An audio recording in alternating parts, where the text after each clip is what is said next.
Voici une recette de pommes de terre farcies qui va surprendre toute votre famille. On commence avec une cocotte minute. Vous ajoutez 4 grosses pommes de terre coupées. On couvre les pommes de terre avec de l'eau bouillante pour accélérer la cuisson. Et maintenant, on cuit nos pommes de terre. Vous ajoutez avant une cuillère à soupe de sel. Ensuite, vous allumez le feu. Et vous couvrez la casserole en faisant cuire pendant environ 15 minutes. Pendant ce temps, on va ajouter 3 poitrines de poulet hachées, qu'on vient assaisonner avec une cuillère à café de sel, du poivre noir si vous aimez ça, une demi-cuillère à café de paprika, une demi-cuillère à café de curcuma, 3 gousses d'ail écrasées, et on mélange bien les assaisonnements avec le poulet. Une fois qu'on a bien fait sauter le poulet, vous ajoutez de l'eau bouillante par-dessus. Vous le couvrez et vous faites cuire pendant 15 minutes ou jusqu'à ce que l'eau réduise. Lorsque l'eau a bien réduit, le poulet est prêt. J'ajouterai ensuite une boîte de maïs et 200 g de crème. On mélange bien le tout et on fait cuire un peu plus longtemps. Ensuite, vous éteignez le feu et vous mettez de côté.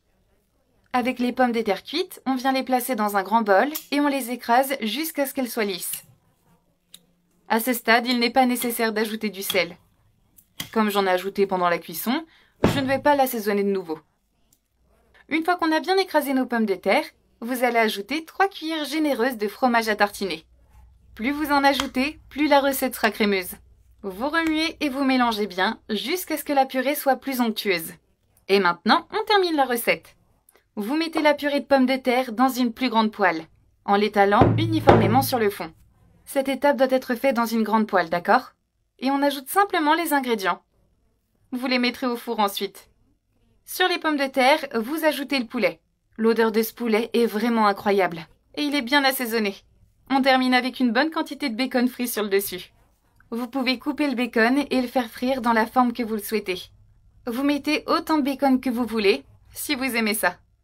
Et on termine en ajoutant des tranches de fromage jusqu'à recouvrir le bacon.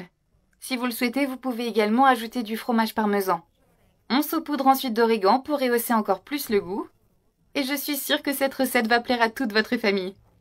Vous faites cuire jusqu'à ce que le fromage soit bien doré, environ 5 à 10 minutes. Mon conseil, c'est de servir ce plat à votre famille tant qu'il est encore chaud. Le résultat sera parfait et plein de saveurs. Cette recette est vraiment incroyable. Et vous n'avez même pas besoin d'accompagnement. Mais si vous le souhaitez, vous pouvez mettre une petite salade à côté. N'hésitez pas à vous servir une belle portion bien généreuse et à déguster ça avec votre famille. Et n'oubliez pas, on sert tant que c'est chaud pour profiter du fromage bien fondu.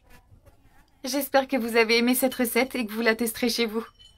Si vous le souhaitez, vous pouvez aussi ajouter un peu de pommes de terre paille sur le dessus. C'est très joli. Allez, la recette est terminée. Je n'ai plus qu'à vous souhaiter un très bon appétit. Bonne dégustation!